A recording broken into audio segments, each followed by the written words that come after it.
Is there a third nomination for secretary? Then again, by acclamation, Dr. Celeste Shelton Harris will be our new secretary. Okay, and we'll move right on to our reports, and the first report is the superintendent's report. Please, Mark. Thank you, Randy. I'm going to reverse these first two reports and do board recognition first. This is School Board Recognition Month in the state and across the country, and it always gives me just a little bit of time to reflect on the past year, kind of briefly reflect on the work of the board.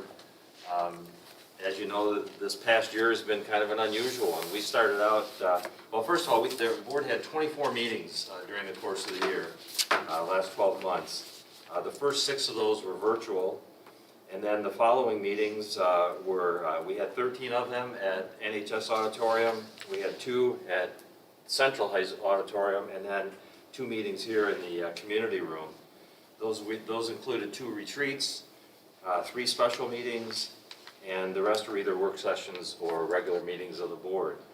So if you remember last year, we started out the year actually with a special meeting, and that was because of the passing of Joanne Wilson.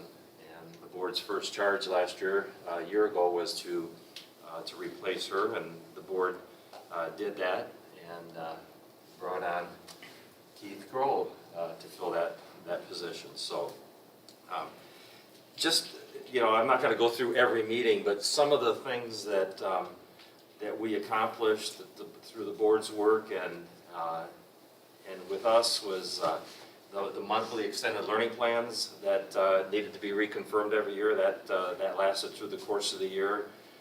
You heard about the social and emotional learning efforts in the district.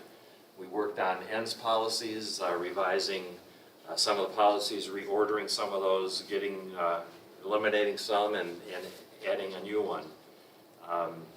Bond projects took up a lot of your time, including learning about the kind of refreshing yourselves on the surveys that had previously been done. If you recall that, kind of put that in abeyance during the course of COVID and re-picked up that work again in the winter of last year. There was also some project enhancement, a lot of technology purchases throughout the course of the year that you were responsible for. We did another survey of the community that the board called a special meeting to hear the results of that before putting a bond resolution together. We hired a lot of teachers at the beginning of the year, also hired a new principal for Central Middle School. Again, more technology purchases, those seem to occur throughout the year. Curriculum purchases. We began planning and learning more about the centennial that Portage Schools is celebrating during this year. And then prepping for the election, the bond election that occurred in August. So that took place both in the spring as well as during the summer months. And then also the budget. We spent some time on the budget from the previous year. As you recall, we had to adopt a budget with a lot of uncertainties in there, and then when things changed, we spent quite a bit of time discussing the changes to that budget for the 2021 school year, and then adopting a budget for this particular year. In the fall, we started the process of authorizing the sale of bonds. We hired architect and engineers, and then later construction management services. We did year-end financials, and then also a couple of budget updates that you heard. Then the delegate assembly this fall that Randy attended on your behalf got into the policy on naming of school facilities. So that also involved work behind the scenes with the policy committee of the board. And then bus purchases, as well as some of the other enhancements that we were fortunate to be able to take care of this year. So it's been a busy year. It's been an unusual year. We've had a lot of community participation this year, a lot of perspectives shared, a lot of, I know you're processing a lot of emails and communications personally, And the work goes on much beyond just meeting here in this facility or at Northern, and hopefully we'll be able to settle sooner or later one place. I think we're going to be able to meet here instead of bouncing around. As the auditoriums are used for school plays and other functions, it becomes difficult to find a permanent place, but I think the rest of our meetings may end up being in this location here. So with that, I just, you have a little gift, a token of our appreciation for your work, and then some certificates that you can do with as you wish. So, Bo, thank you for your service. Thank you. Get this right. Randy? Thank For you. you, thank you. Thank you, sir. Celeste? Thank you.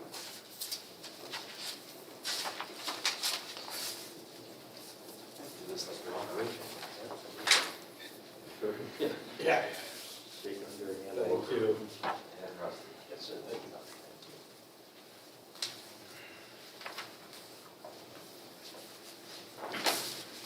So thanks again for your service, and it's much appreciated. And now I'll turn over to Johnny Edwards to give you a little bond project update. Thank you, Superintendent Beelang, President Van Antwerp, members of the board, and members of the community. Tonight's bond update will be brief. Since our last meeting, obviously, we were on a 2-week break for the winter. We're going to just focus on the Central Athletic Event Facility with the softball dugouts, and then I'll talk briefly about the 2021 bond. As it relates to the softball dugout, all of the masonry work has been completed, the framing has been completed, and the shingles are on the roofs of both dugouts. Our contractors have completed the lighting. There's storage built behind the home dugout on the third base side. So that particular dugout is larger than the visiting dugout. So all of the lighting has been completed there.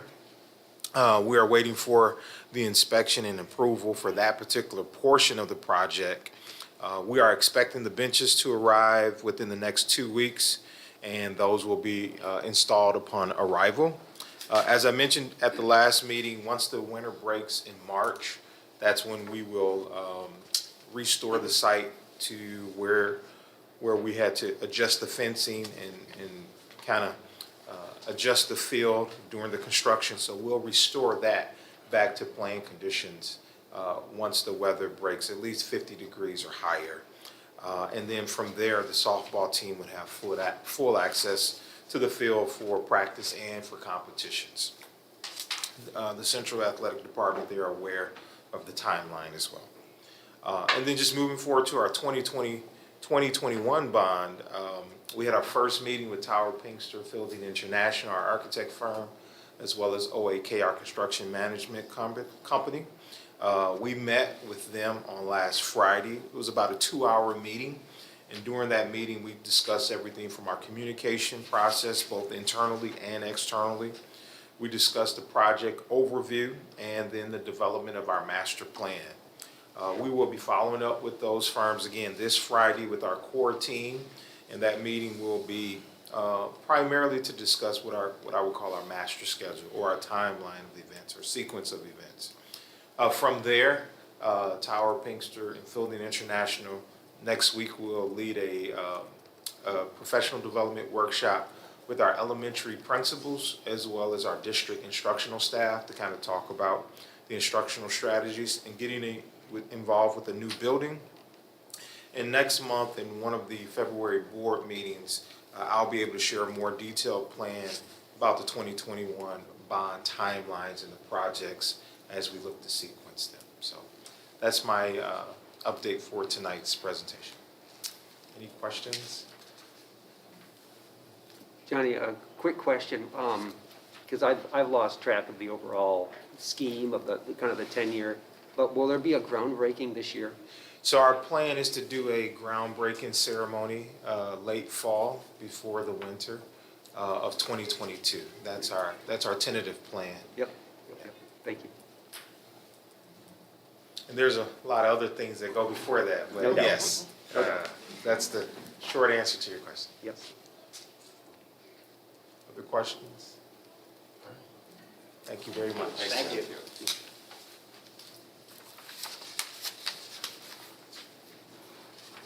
Ready to move into board education piece? Let's do it.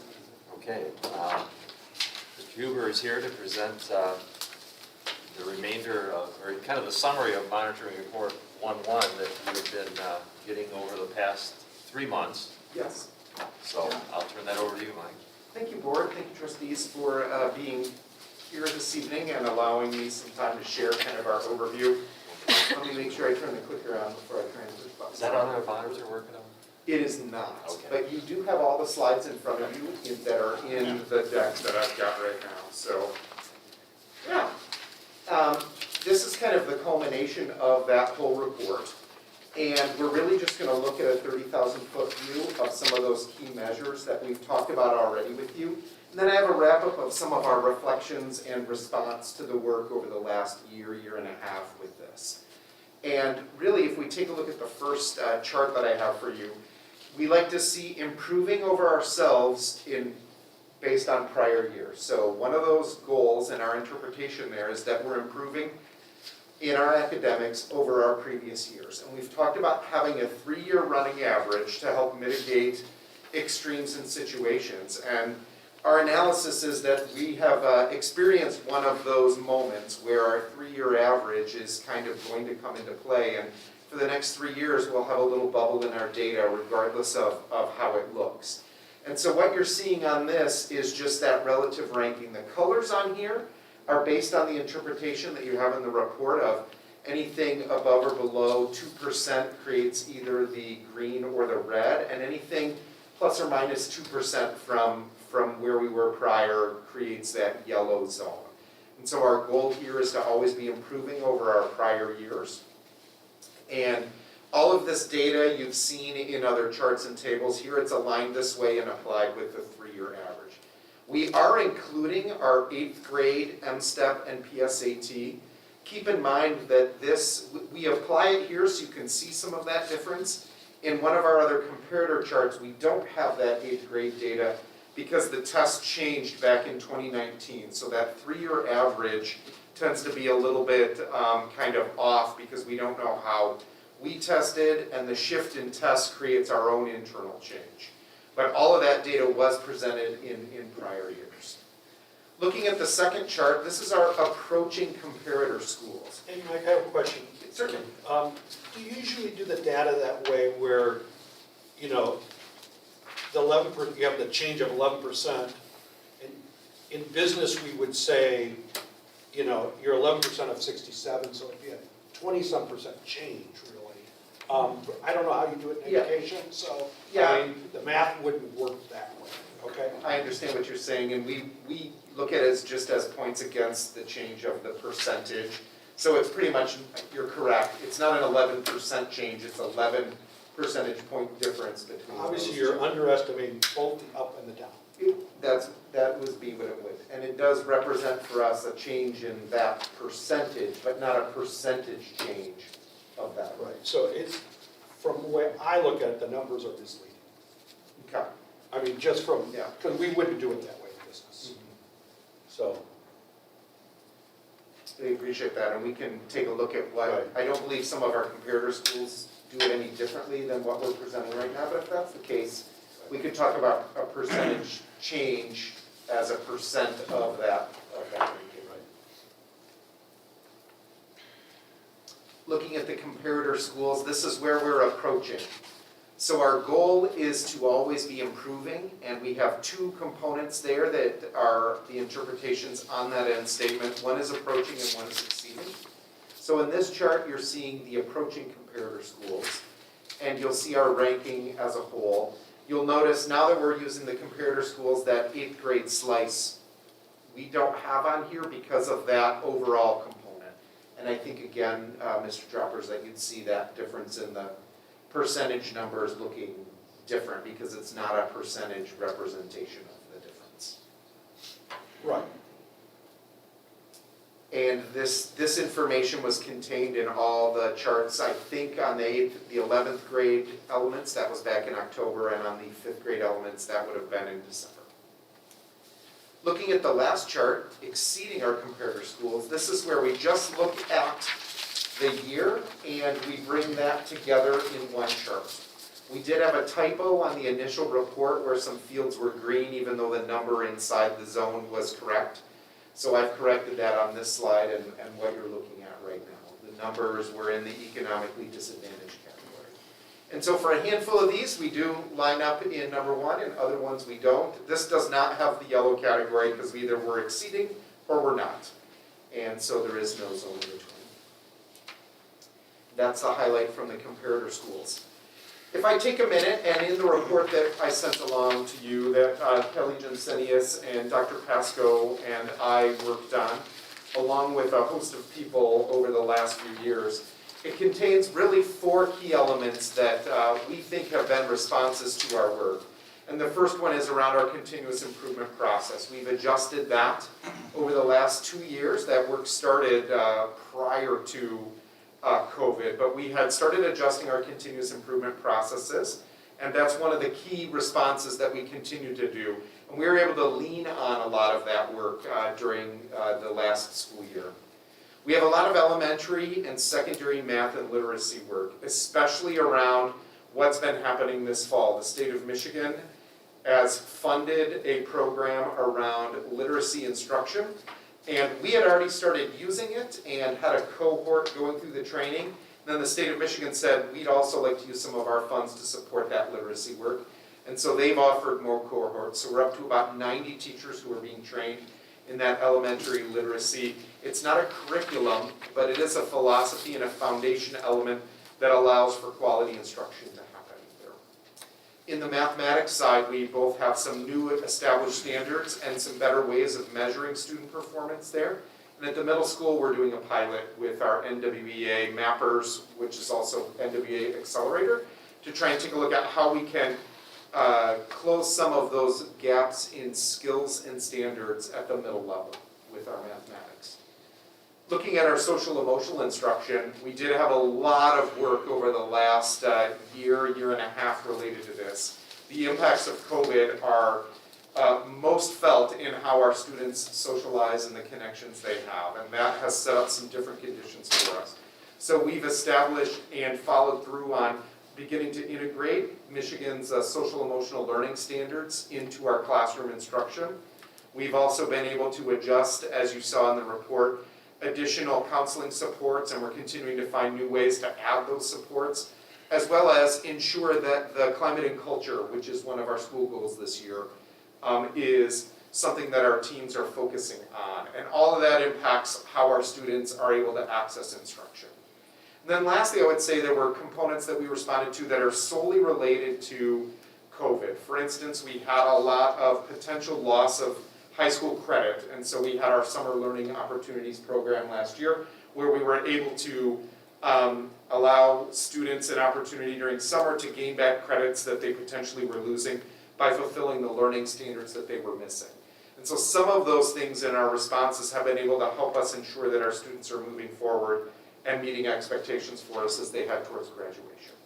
Those are just a few of the things. I know I went into a lot more detail in the report. And I'd also just like to say that with these impacts, there's been a lot of work that our teams have done. And this goes all the way from bus drivers, hall supervisors, playground and cafeteria supervisors, our custodial maintenance, our admin assistants working in our buildings, following up on COVID phone calls and making sure that contact tracing is happening, our technology folks, our teachers, and our administrators all working towards supporting students. With that, I'd also like to call and say our parents and our community have played a key role in how we get our outcomes, because it's not done in isolation by just us or just one monitoring report.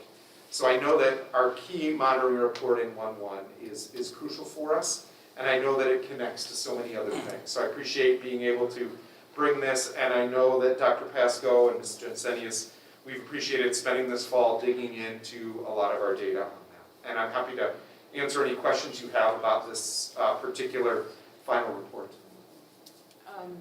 Mike, I'm just curious about the literacy piece. Mm-hmm. Was additional support added to read by grade 3? Anything among Yes. grade 3? Okay. Yes. And so some of that support looked like, well, one, that letters training that I mentioned. Okay. that is focused on early literacy. So that really is, while it works as a K-12 kind of foundation, the focus is on the K-5 area.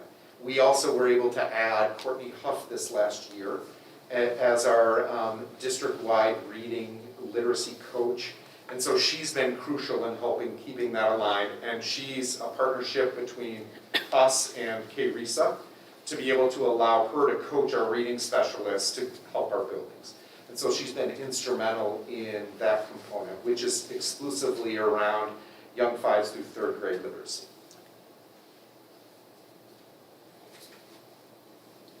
Randy, if I could, just, picking up on Kirk's comment on how you do these calculations, maybe it would be beneficial to have the policy committee meet with us at some point so that we can land in a place that works. We certainly don't want to present information that's confusing or creates any other additional problems. We want to make sure we're consistent from year to year, and so that might be just something in the way of follow-up. Yeah. I get there's different ways of Sure, and, providing you know, percentages. We it's- just want to make sure from year to year, Right. that you we do it the same way so that all of a sudden one year the numbers look like completely different than we have in the past. That would be- Hey, Mike, so some of those results are suspiciously high, and some are suspiciously low. So tonight you didn't go into any of the issues that made this last year, or maybe 2 year of the standardized testing, those results are just weird. Yes. And I'm trying to recall what they were. I mean, one was the tests were not mandatory.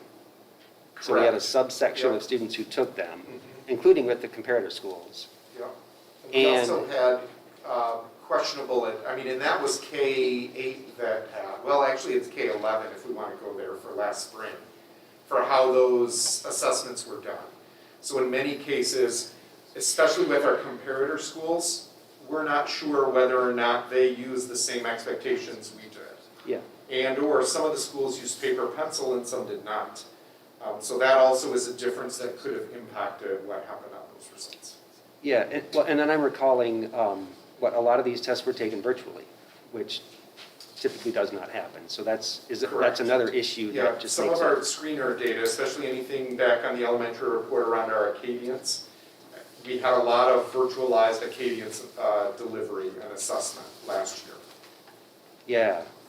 My question, I'm just kind of thinking out loud here is, as you use this data, given this past year and the weirdness of the test, it's just, the challenges of people not looking at the data that went down and taking it seriously, but not getting too down about it, because it may just be the way the data came out.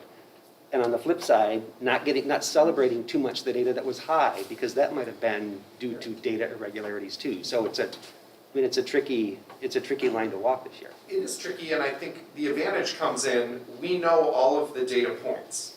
So it's great to say 18% of this or 56% of that, but we actually know that all the way down to the granular level of this is student Mike Huber. And so we're able to respond to that. And we're always interacting and responding at that level. And so we do have a little bit more knowledge of our individualized students and what they may need, and that's where our response comes from. So when we bring up the data and aggregate it, yes, there's a lot more areas that we're concerned about. And what's missing in that, like let's take those high scores for instance, where we're like, wow, these are some good middle school scores here. We also know that who those students are, and yes, they're doing well, so we're offering opportunities to accelerate.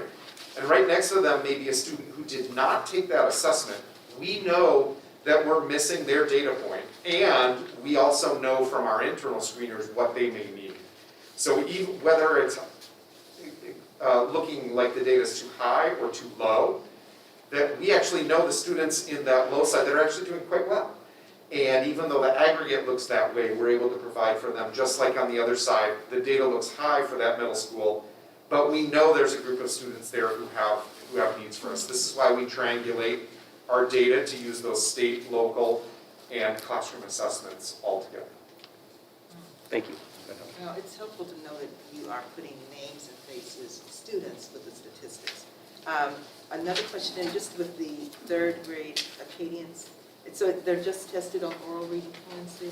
That's what we report to on. There's a number of factors that go into that, but that one is probably the most prevalent for being a measure that we can present a single number on, and it gives a good lens on where we might need to focus some attention.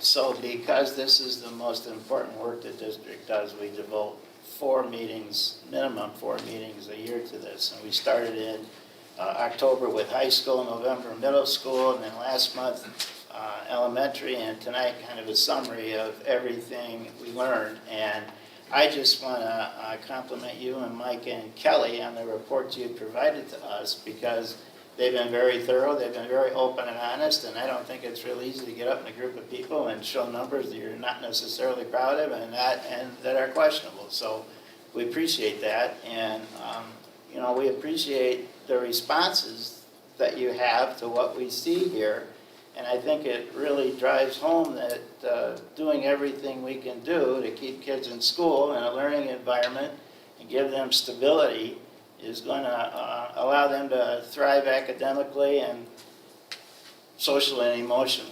And, you know, that strategy also mirrors what parents have told us in the post surveys, that parents are very concerned about their kids falling behind, and kids are very concerned about not being with their friends. So I just appreciate everything that's going on to keep kids in school, and not only for your group, but all the educators and all the people in the buildings that are doing this, because it's a tough year and, again, a year like no other. So appreciate the data and your response to it. So thank you very much. Certainly, and thanks to those classroom teachers doing that work in the classrooms as well. Yeah, that's for sure. That's for sure. Anything else in board education? Okay. We'll move on to comments and communications. I believe we have some citizens who would like to speak tonight, and I'll ask Celeste to review our guidelines for public comment, please. I'd be glad to. The board welcomes community input at our public meetings. When addressing the board, please conform to these guidelines as follows. Sign the speaker registration form at the beginning of the meeting. State your name and address. Limit your comments to 3 minutes. Provide a written copy of your comments and supporting documentation to the board secretary if available. Present your comments in a respectful and professional manner.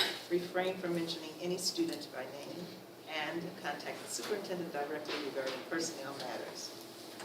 Board of Education members are not obligated to respond to issues raised during public comment. Normally, such issues are referred to the superintendent for follow-up. Thanks, Celeste. We have 5 folks who'd like to speak this evening, and our first speaker is Roxanne Helen. Thank you. Yes. So I'm just going to stand here for a minute. I'm going to stand here for those that couldn't make it tonight. I'm going to stand here for the kids that have been muted by the mask mandate. I'm going to stand here for the teachers that have sacrificed their career in lieu of succumbing to these implemented standards since COVID. I'm going to stand here for the healthy kids that have been sent home to quarantine by your standards. I'm going to stand here for the students at this very high school that were asked in the middle of class to show a raise of hands as to who is vaccinated or not. I'm going to stand here for my children, other people's children, and their rights. I'm going to stand here just to let you know that my rights shouldn't be infringed upon because of your fears, your beliefs, or your funding, and I'm going to donate the rest of my time to the next speaker. Thank you, Roxanne. Our next speaker is Linda Stewart. Good evening, and thank you for hearing me out. My name is Linda Stewart. I'm a school bus driver. I'm also a recess supervisor, and I currently work for EduStaff, which is a company that Portage Public Schools employs to employ other employees. Right now, we are making $11 an hour.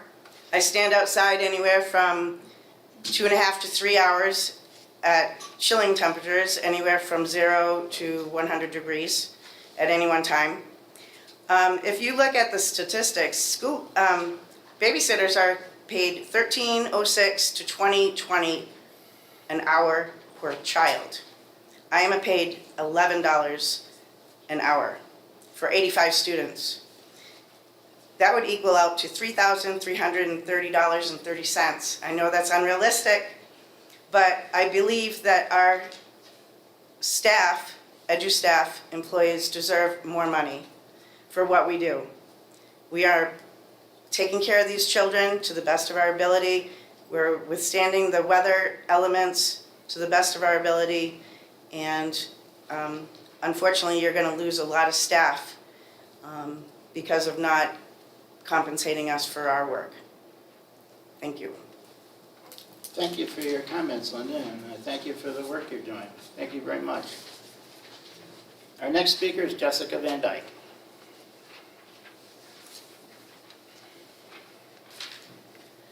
Good evening. So first, I would just like to take a moment to remind us all what the duty of the board here is: to hold the superintendent accountable for what's going on in the school district, which means if something's going on in the school district that is inappropriate, questionable, etc., then the school board will step in on behalf of the community to bring those concerns to the superintendent to resolve them. And I feel that if ever there were a time the school board needs to hold the superintendent accountable, it's right now with these mask protocols. The administration's decision to mask our children and teachers indefinitely is arbitrary and capricious, with no metric or benchmark for what will cause them to change the policy. The charts and studies that were cited in the last board meeting, they're interesting data points, but they don't tell us what will be the right time to shift to an optional mask protocol. A U of M study indicating that schools with mask mandates have less COVID, okay, that's great, but that doesn't say, so when do you stop a mask protocol? Same thing for a chart showing the case rates in Kalamazoo County districts. Those charts and studies are still going to be the case in July, October, next year, 5 years from now.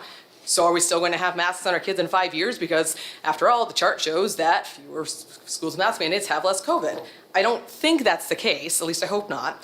But since we have no benchmarks, one can only conclude that it's going to be when the administration feels that lifting it is the path of least resistance, a political decision rather than a decision based on actual, really anything else, really. The only other possibility I could come up with was that it'll be when the health department changed their recommendations. But last summer, when we had the optional policy for like 8 weeks, at that time the health department was recommending school mask mandates. So it's not like we're beholden to the health department. This is really a decision by the district. Additionally, I'm sure that Schoolcraft and Vicksburg and the other districts in Kalamazoo County with optional mask protocols have access to all that same data. But since they're not changing their policies, clearly they think that it's not worth it for whatever less COVID they may or may not get, because masks do place a limit on the educational experience, and they just don't think it's worth it.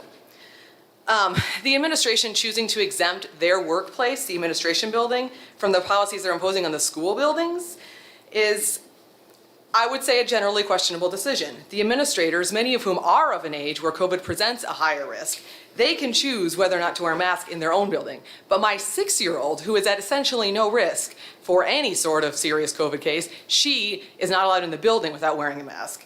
In addition to making zero sense, this is really very unacceptable leadership to impose a plan for everyone else that they don't have to follow. And finally, the superintendent spent the months of July and August preaching a message of parental choice, repeating over and over to reporters, Channel 3, week after week, that without a county or state mandate, masks would be optional in Portage.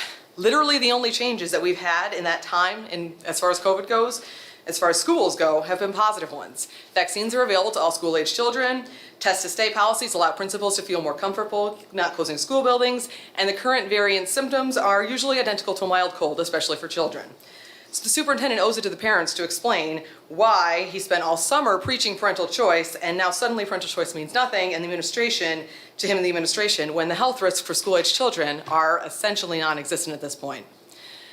You all know that I want mask optional policies effective immediately, but that's not what I'm asking. I'm asking to hold the superintendent accountable for the decisions of the administration that are questionable and inappropriate, for COVID protocols that are based on real risk, not rates of mild illness or positive tests, for COVID protocols that are consistent across buildings and not optional in the building where the decision makers work, but mandatory for everyone else. And I'm asking for the superintendent to stand by his word, or at the very least, give a real explanation for why he's going back on his word. Thank you. Thank you, Jessica. Thank you for sharing your viewpoint this evening. Our next speaker is Monica Johnson. Do I have that right? Yes. Thank you.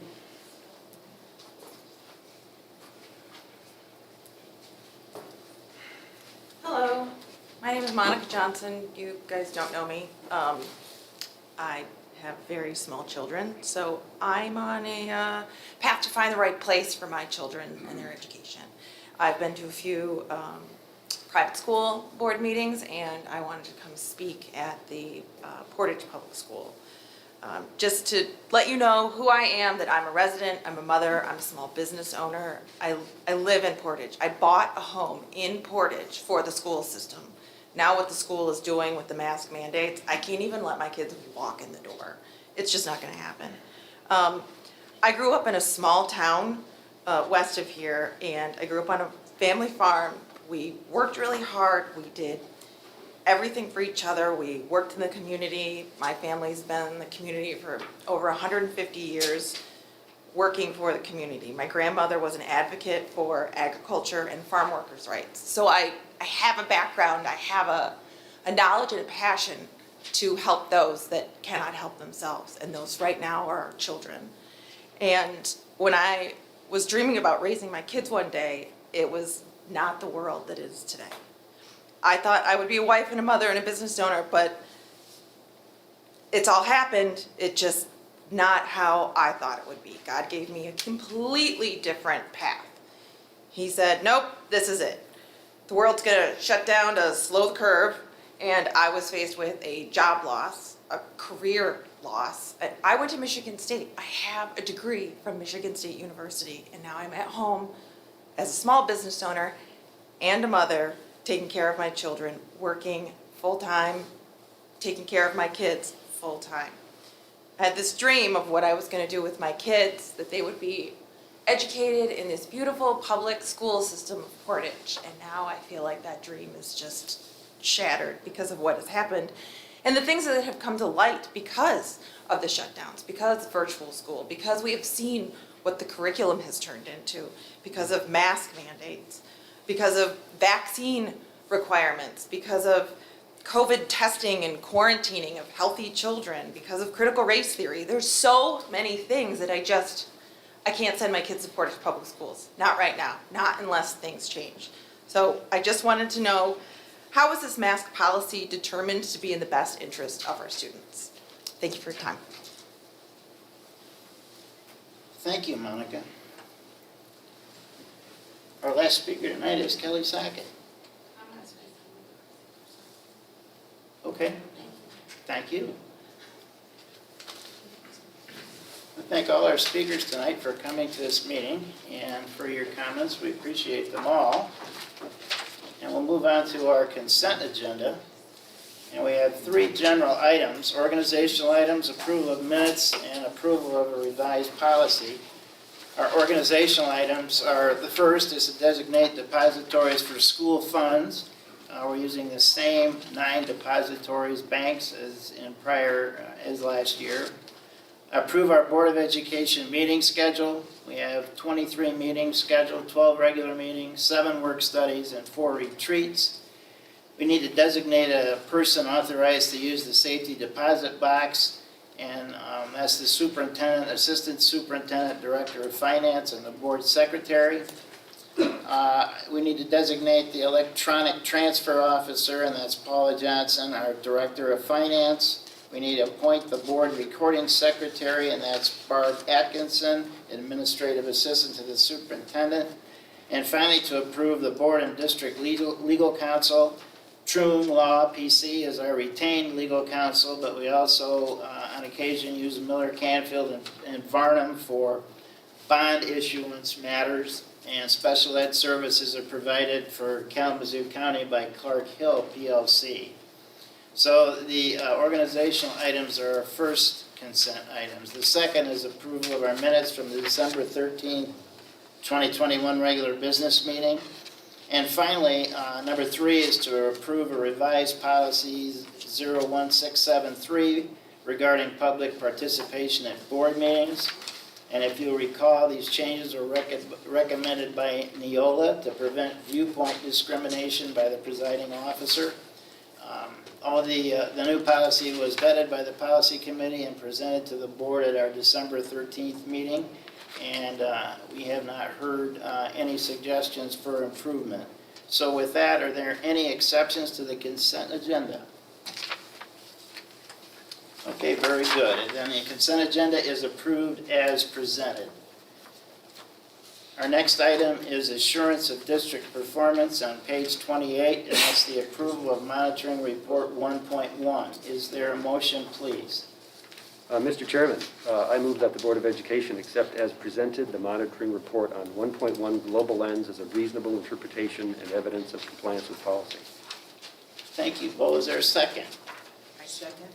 Any discussion? All those in favor of approving the monitoring report, please say aye. Aye. Opposed? Hearing none, the motion passes. 1.1 is approved. Our next action item is the approval of new teachers. There's a motion on page 62, please.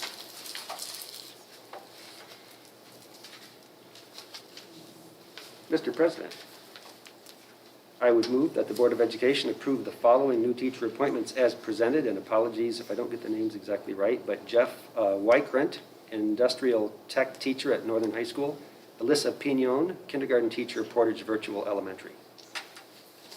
Thanks, Bo. Is there a second? Second.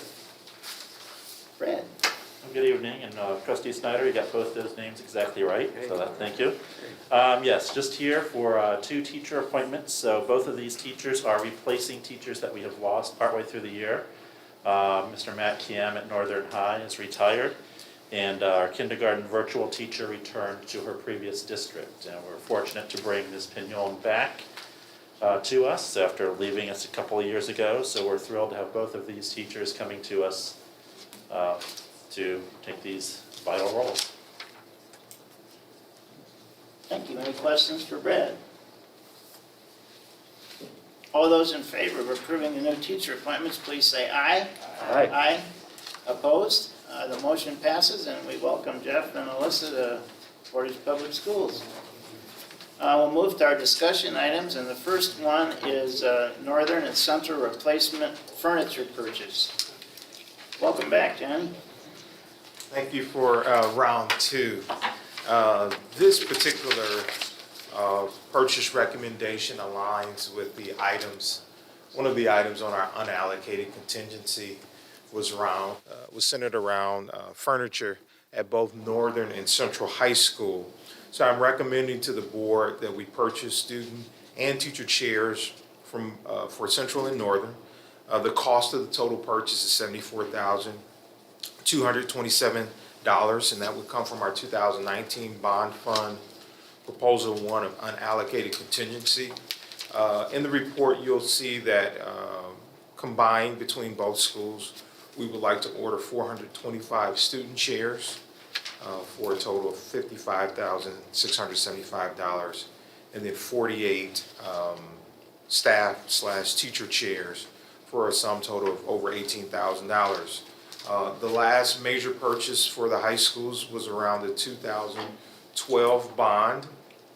And overall, we've been satisfied with the student and the teacher chairs, but now with wear and tear, it's outside of the manufacturer warranty, and we are unable to repair the student chairs and the staff chairs. So we are making this recommendation. We want to be consistent with our existing furniture, so it will align with that. Steel case chairs for our staff and teachers is consistent with what we purchased in our middle school bond projects. They are robust and have an extended warranty for repairs. All items were bid, and we have those attached as well. So we would like to work with Great Lakes Furniture, which was the lowest bid that met our specific specifications for student chairs. And then Custer, while it was not the lowest bid for the teacher chairs, it was closest to what we requested. And again, those teacher chairs align with what we've purchased with our middle school project. We've worked with both principals, and they've given input on their desires as well. And again, this purchase aligns with our unallocated contingency that the board has seen several times. I'd be happy to answer any questions.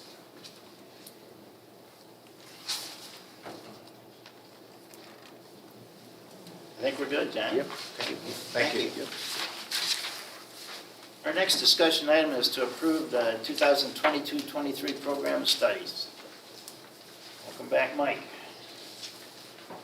Guess if you're gonna give Mr. Edwards twice, I think you're gonna hear twice as well, so. Appreciate that. I kind of just pulled out some of the highlights for you on this slide, which you also have in a separate sheet out, just so you can see that. But bringing our yearly program of studies, we've made some minor changes. Of course, I'll highlight all the course changes in there. We did change our learner behavior language to align with what I said before around the social emotional learning. So it aligns with the state and with, I believe it's End 1.3 that now has the social emotional language in it as well. So those are kind of coming together in one spot. We did clarify some upper level math and science. And we did add our 5th grade human growth and development content is in the program of studies now. It was mentioned as a blurb, but now it has a full entry. At the middle school, there is a new digital media course. And then we've clarified some language and clarified some things around tech ed, just to kind of, that normally can happen by a team leader kind of making a recommendation in there. And then at the high school, we've added a computer science course. This will be new for us. We added I'm gonna mess that up. We changed the name of an art course to jewelry and metalsmithing to kind of broaden the application in that class. And most of the changes were around that science course. So this is the last of our science recommendations that's now going all the way back to the Michigan Science Standards being changed. So the current class of 24, which is will be our juniors next year, will have this new year-long earth science class for them. So really that's ultimately the changes there. The biggest other piece that we have is we just update roles and names and general corrections. There are a few typos. But other than that, the biggest thing is just, I want to say thanks to Janet Johnstone for once again combining 40+ separate Word document with changes in it into one document that gets approved by Dr. Pasco, Ms. Jensenis, and myself throughout that time. So really that's our program of studies changes for this upcoming year. Any questions that you have on that?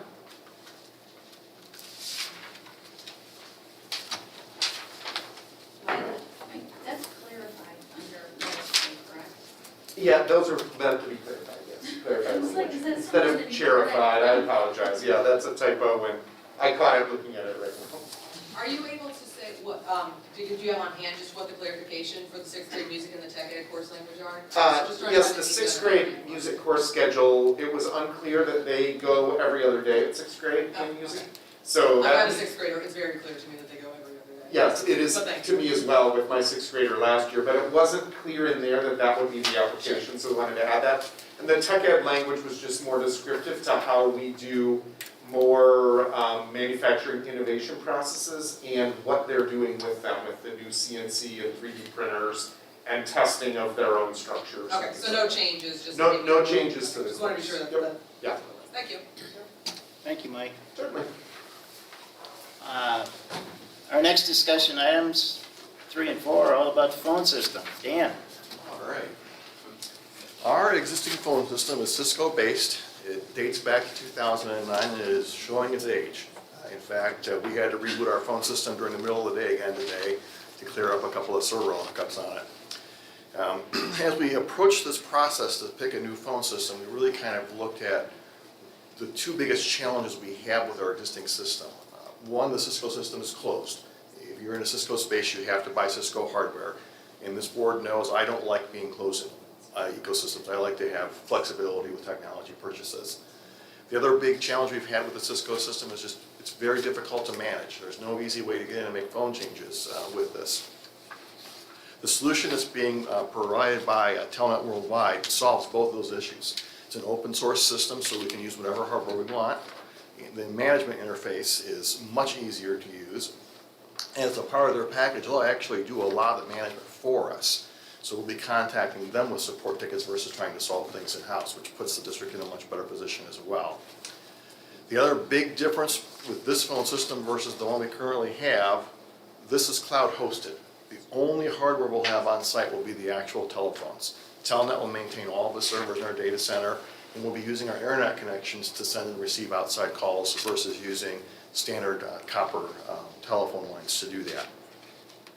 I have listed in the memo some other key features that this software brings. The one that I am also very excited about is a mobile app that's available for both Android and Apple phones, which will allow all Portage staff members to access their Office extension from their mobile device, whether they're at home or on the road or wherever.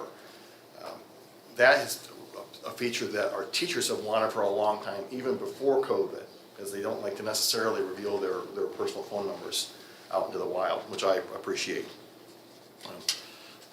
The annual service fees are going to be a little bit higher with this than what we currently pay, but the trade-off for that is we're not going to have the hardware costs. You know, and for the second memo, which is actually the phones, and this is split into two because the service has to come from the general fund, but the phones are going to come from bond dollars. But these phones are less than half the cost of what we currently pay for Cisco phones. And this recommendation for the actual phones is honestly worst case scenario. I've quoted a more expensive phone. But in a lot of areas, we're going to be able to select a device that costs between $40 and $70 per unit than often the $250 to $400 we're paying per unit for the Cisco devices. So I'm very excited about the proposal. This is a good move for the district. Our goal is to have this up and running by the end of June so we can get training done and get everyone ready for the start of the school year. The good news is it's a relatively easy system to use, and we're going to have a lot of support from the company to get it installed and up and running. And we will actually have a period of time where we can test and learn the new devices before we actually make the final cutover from our existing system to the new system. So with that, I'd be happy to answer any questions the board might have. So I assume you've evaluated the risk of having all the phones go through the internet versus landlines, and you've concluded that we're going to be okay. So we looked at this kind of a system, honestly, 4 years ago, but that was back when we only had one internet connection, and that made me very, very nervous. Now the district has two. We use CTS and Charter Spectrum, and they both exit the building on separate physical paths. So we've got a lot more failover on the internet side. The single biggest weakness for our phone system is not our internet connection, it's actually the fiber connections out to all of our individual buildings. Even though we have multiple strands of fiber that go to our different buildings, they all live in one cable. And so if a backhoe finds it or a mutant squirrel finds it, then we're going to have an outage. And that problem existed with our existing phone system because the servers reside here. So we're going to have to think about some backup options for the buildings.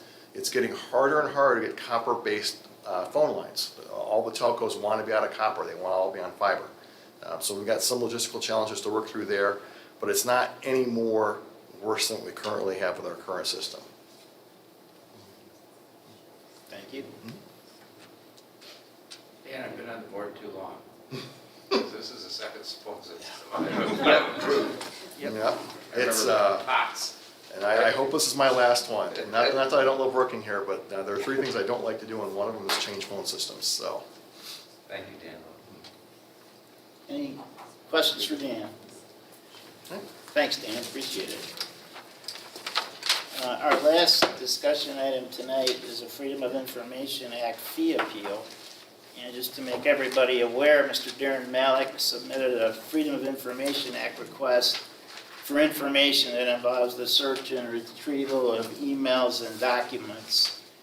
The district provided Mr. Malik with an estimated fee to produce the requested information. Mr. Malik has made a deposit and work is underway to retrieve this information for him. But Mr. Malik, while this work is going on, is appealing the fee. He believes the district's fee estimate is excessive, and the work to produce the requested information could be completed at a lesser cost. So he's appealing the fee we have quoted him, the district has quoted him. And Mark, I don't know if you have anything to add to that? This is a similar appeal that the board received earlier this school year. And my response is essentially the same as it was then. We've identified the lowest, we based our fees on the lowest paid employee that's capable of doing the work. And that remains a person in our technology department and our communications manager for the prices that we've outlined. You know, two things that contribute to that. Well, actually, the biggest unknown is the amount of time. So it's very possible that the time required by, in the estimate that we provided could be less, so that could reduce the fee. But the basis for the fee is based on what we believe for safety and security reasons would be performed by those people that are able to access that equipment, or that information, sorry. So are we talking about multiple people to do that, or one person? Two people. One would be for the retrieval of the information, and the other for review and redaction of information that we cannot be sharing with others. So Mark, if it takes less time, it could end up costing less. That's correct. But if it takes more time, This is an estimate. I mean, it's. so if it takes more than you anticipate, The fee could go up, yes. So it goes both ways. We've never, the two FOIA requests that have been questioned, we've never received anything with this large of a scope since I've been here. And that's why it's really unknown to us how much time it's going to take to get through the documents. And what was the fee? This particular one, the fee was a total fee of $1,463. Mr. Malik has deposited half of that fee, and as Randy indicated, we're in the process of processing the request. And then he pays the remainder? Or if it's less than that, he gets a refund.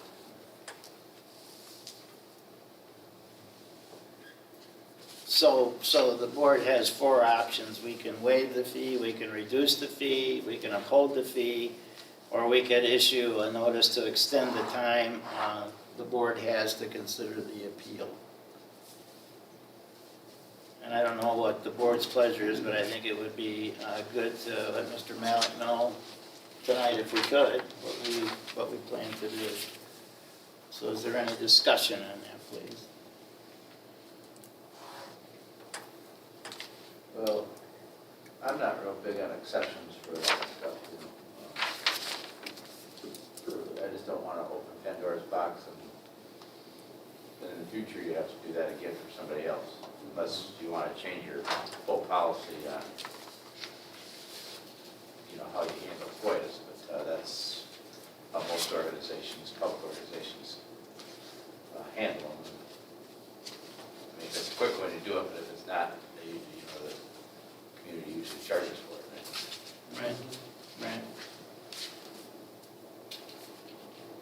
Thanks, Rusty. Anyone else? Yeah, just to echo that, and for consistency, the ones that I've done in my life are more at the Lansing level, but everything has to be very consistent. It's pretty much a requirement. So as long as we believe this is consistent with what we've done in the past, what we expect to do in the future, makes sense. Thanks, Keith. Hey, Randy, is this written in policy somewhere? The district has a FOIA policy, yes. Okay, but it's Yes. below the board? Yes. Yeah. I mean, as a future discussion, as a policy committee, we might talk about this at some point. I mean, the area where I would consider an exception would be, say, a reporter who's doing kind of a public welfare kind of research thing. That would be kind of something I'd tend to maybe consider more, but a private request, I would stick with the policy that we use. Okay. Any other comments? So the board's pleasure seems to be to uphold the fee for this evening then? I'd be comfortable with that. Okay, then we need a motion to take that to action, please. Mr. Chair, I would move that we take the FOIA fee appeal to an action item. Thank you, Bo. Is there a second? Second. Thank you. Any discussion? All those in favor, please say aye. Aye. Opposed? The motion passes. This is now an action item, and we need a motion, please, to uphold the fee. Mr. President, I make the motion that the FOIA fee as presented be upheld. Thank you. Seconded. Thank you. Any discussion? All those in favor, please say aye. Aye. Opposed? Hearing none, the motion passes. We've reached the end of our meeting. Be sure and turn in your board self-assessments and the Montgomery Board evaluations. And thank you for your time this evening. We are adjourned. Thanks, Randy.